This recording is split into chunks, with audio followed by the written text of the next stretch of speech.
اعوذ باللہ من الشیطان الرجیم، بسم اللہ الرحمن الرحیم۔ السلام علیکم پیارے بچوں، کیسے ہیں آپ سب لوگ؟ امید آپ خیریت سے ہوں گے۔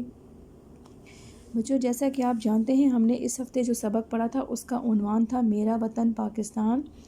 تو اسی عنوان کو مد نظر رکھتے ہوئے آج ہم مضمون نویسی کریں گے، اور اس مضمون نویسی پہ جو ہمارا عنوان ہے وہ ہے میرا وطن۔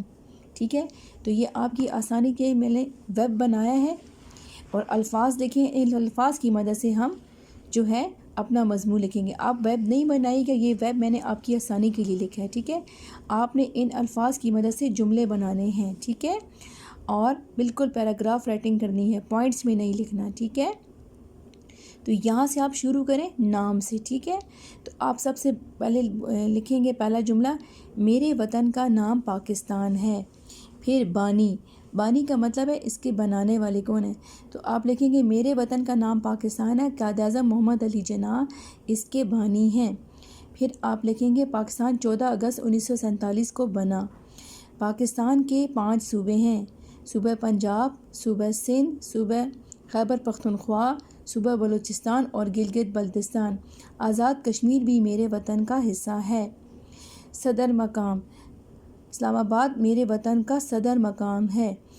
وادیاں، میرے وطن میں بہت سی خوبصورت اور سرسبز وادیاں ہیں جن کا حسن دیکھنے کے لیے دور دور سے سیاح آتے ہیں۔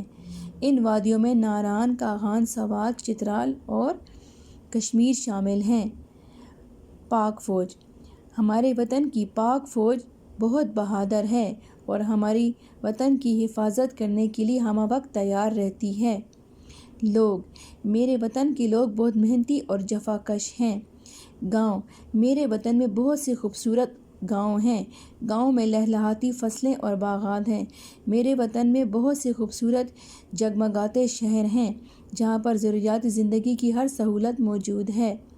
محبت، میں اپنے وطن سے بہت محبت کرتا ہوں، یا میں اپنے وطن سے بہت محبت کرتی ہوں۔ اور آخر میں آپ لکھیں گے پاکستان زندہ باد۔ ٹھیک ہے، اللہ میرے وطن کو سلامت رکھے، پاکستان زندہ باد۔ آپ اپنے الفاظ میں بھی لکھ سکتے ہیں، اور اس کے علاوہ اگر آپ ان الفاظ کے علاوہ کوئی اور اچھا سا مضمون میرے وطن پہ لکھنا آتا ہے تو آپ وہ لکھ سکتے ہیں۔ ٹھیک ہے، امید ہے بچوں آپ کو اچھے سے سمجھ آ گئی ہوگی۔ اللہ حافظ۔